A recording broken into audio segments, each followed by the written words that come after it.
আসসালামু আলাইকুম ভাই বোনেরা, কেমন আছেন? আশা করি ভালো আছেন। আলহামদুলিল্লাহ, আমিও ভালো আছি। আজকে আমি শাহী পোলাও রান্না করব বাসমতি চাল দিয়ে। প্রথমে আমি কাজু বাদাম, কাঠবাদাম আর কিশমিশটা তেলে ভালো করে ভেজে নিব। ভাজা হয়ে গেছে, আমি এখন উঠিয়ে নিব। এখন আমি গাজর কুচিগুলো দিয়ে দিব।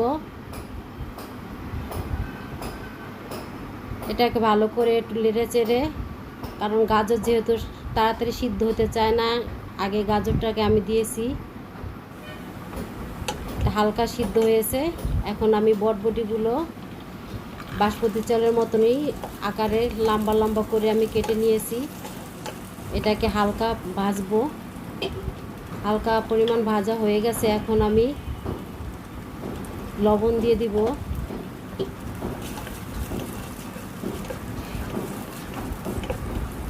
ভালো মতন নেড়ে চেড়ে সিদ্ধ করে নিব। আমার ভাজা হয়ে গেছে, এখন আমি মটরশুঁটিগুলো দিয়ে দিব। মটরশুঁটি দিয়ে বেশি ভাজতে হবে না, হালকা পরিমাণ ভাজলেই হবে।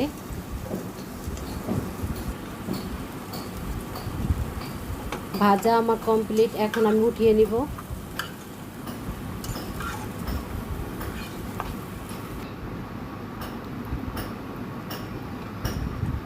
তেল ঢেলে দিলাম, 2 চামচ ঘি দিয়ে দিলাম। এখন আমি পেঁয়াজ কুচি দিয়ে দিলাম।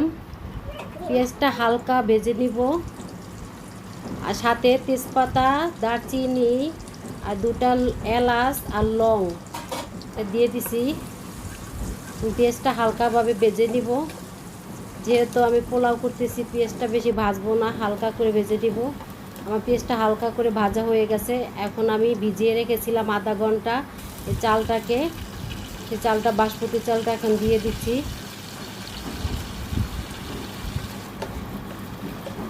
চালটা ভালো করে ভেজে নিব।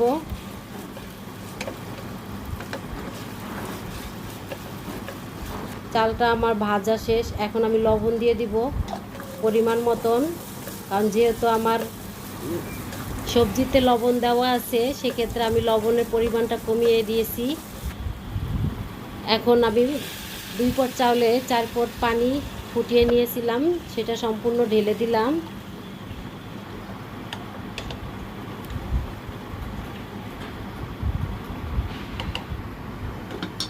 এখন ঢেকে দিব। বাসমতি চালের পোলাওটা হয়ে গেছে, মাশাআল্লাহ অনেক ঝরঝরে হয়েছে। এখন আমি সবজিগুলো আগের থেকে যে ভেজে রেখেছিলাম সেগুলো দিয়ে দেবো। 2টা কাঁচামরিচ দিয়ে দিলাম। এখন সবজিগুলো দিয়ে দিচ্ছি। আর কাজু বাদাম, কাঠবাদাম আর কিশমিশ ভাজা ছিল, সেগুলো দিয়ে দিলাম। দিয়ে ভালো করে নেড়ে চেড়ে নিব। সম্পূর্ণ সবজিগুলো ভাতের সাথে মিশিয়ে নিব। এভাবে পোলাও রান্না করে খেয়ে দেখেন, অনেক মজা লাগবে। যেহেতু শাহী পোলাও। আমার রান্নাটা যদি ভালো লেগে থাকে তাহলে আমার চ্যানেলটা সাবস্ক্রাইব করবেন। আসসালাম।